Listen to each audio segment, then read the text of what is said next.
Alright, well, I just love making YouTube videos. I hope you find this helpful, but this is a little overview of waves. Now, you should have learned all this stuff in 9th grade. Whether you remember it or not, I don't know. So I hope this is helpful. So we're going to be talking about waves, and here is obviously a really perfect wave. Now, there's different kinds of waves. This kind happens to be a transverse wave, and you might remember from physical science that you also talked about longitudinal waves, and those had to do with sound and other things like that. So, a wave. Well, first thing we need to know is wavelength. Wavelength sometimes has a funny little symbol. Oops, that's not going to work.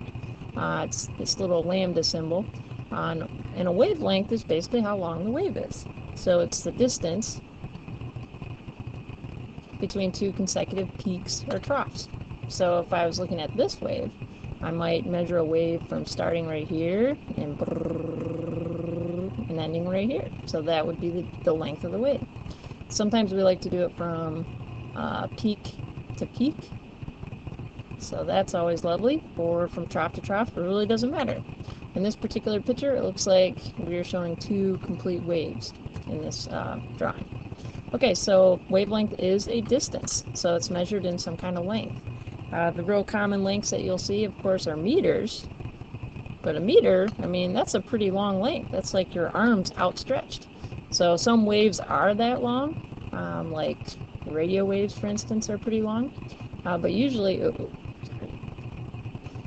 type of waves we're going to be discussing in this unit are extremely, extremely short. So the best units for us to use are something called nanometers, which is abbreviated NM. So a nanometer, just so you know, and this is part of your homework, the conversion would look something like this. 1 nanometer equals 1.0 times 10 to the negative 9th meters. So that's an extremely, extremely, extremely, extremely short wavelength.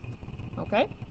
Alright, and that happens to be where most of the visible spectrum is. So if you look at red light or blue light or green light, it's in the like hundreds of nanometers of wavelength. Okay? So wavelength is the length of one wave. Now frequency is a little different. So frequency usually is abbreviated with like a little V symbol, kind of a funny looking V. Frequency is actually a number, the number of cycles, the number of wavelengths that pass through in 1 second. So if we filled this in, we'd say the number of waves that pass a given point in space. Okay, so it's the number of waves that pass through per second. So it's cycles per unit time, or we could say cycles per second, or often frequency is measured in something called hertz. Radio stations, for instance, so if you listen to like 96.4, that's the radio station you like on the FM dial, that's actually a frequency that's actually measured in hertz. Okay, so speed, usually abbreviated C. Speed. I hope there's one thing you guys remember from physical science, is that all electromagnetic radiation travels at the speed of light. Hopefully you guys were thinking what I was thinking. So the speed of light happens to be 3.0 times 10 to the 8th meters per second. And that's really, really, really, really, really fast. Okay, so it doesn't matter if it's red light, or maybe gamma rays, or some kind of radio wave, or the cell phone frequency. All those types of waves travel at the speed of light. Okay, now amplitude is actually the height of the wave, and it determines the brightness or the intensity of electromagnetic radiation. So at your house, if you're like in the kitchen and you have one of those dials and you can turn the light up or you can turn the light down, you can control the brightness. You're actually messing with the amplitude of that light.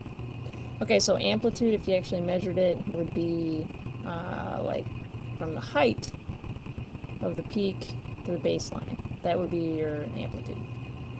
Okay, so that's sort of a little overview of waves. Okay, now a couple more relationships. We're not going to worry about the mathematical relationships. We don't care about that. But wavelength and frequency, they're definitely related. So what is their relationship?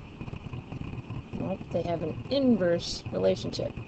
So if the wavelength is really, really long, and not too many of them are going to fit through in 1 second. So when wavelengths are longer, fewer of them can fit through a second. Therefore, frequency is lower. Okay, and really that's kind of our take-home message right there. So now, if you guys look at this wave, something I could ask you would be a question like this.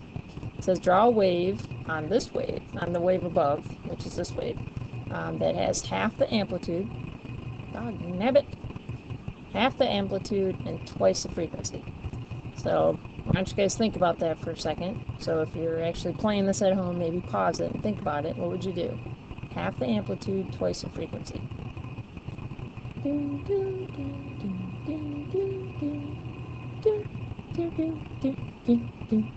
Okay, so half the amplitude. Okay, amplitude is the height of the wave, so that means instead of going all the way up here, we're going to go like up to here. And then twice the frequency. Okay, so twice the frequency means that, okay, more waves are passing through per second, so that must mean the wavelength is shorter. So I'm going to do half the wavelength. So I'm going to go, ooh, oh boy, this is going to get kind of ugly. You know, probably yours would look a lot, oh gosh, this is pathetic. That's almost embarrassing. But you get the idea. So the wavelength is half the length, and the amplitude is half the height. Okay, so twice the frequency, half the amplitude. Alright, the last thing we'll talk about real briefly is the whole electromagnetic spectrum. I know you guys covered this in 9th grade, but just to review, you guys got your gamma rays on one end. So that's gamma rays. So that's like nuclear bomb, melt your eyeballs, kind of super high energy. And if you notice, very short wavelengths. Very short wavelengths. And then next in line is your X-rays. Okay. And then next in line is the UV light from the sun. Okay. And notice that the wavelength is slowly but surely getting longer. Okay. And then right in here, this tiny little spot. Sorry about that. This tiny spot right here, that's where the visible spectrum comes in. And that's going to be huge with this particular unit. So of course it goes the colors of the rainbow. Roy, G, Div. Okay. Your violet light is more energetic, shorter wavelength. Okay, and then all the way down to your red light, which is actually pretty low energy, longer wavelength. Okay, then your infrared, which is actually heat energy. So like at McDonald's, that burger that's sitting under the heat lamp, that's actually infrared radiation being released. Okay, or maybe you have those goggles where you can actually see heated objects. Okay, so that's infrared. And then your microwaves. All right, and then all your radio waves and all that good stuff. And actually your cell phone frequency is actually somewhere in here. It's kind of on the edge of microwaves. And then all the way down to super, super, super long radio wavelengths. Okay? All right, so you guys, here's this really, really super important relationship. So if the electromagnetic energy is a short wavelength, then lots of those waves can pass through per second. So that means you'd have a high frequency, and if it's high frequency, that's going to be high energy, like your gamma rays. Very high energy, which in a lot of cases means dangerous. So your gamma rays, your X-rays, your UV, those are so high energy that they're dangerous. They can mutate your DNA and all kinds of bad stuff like that.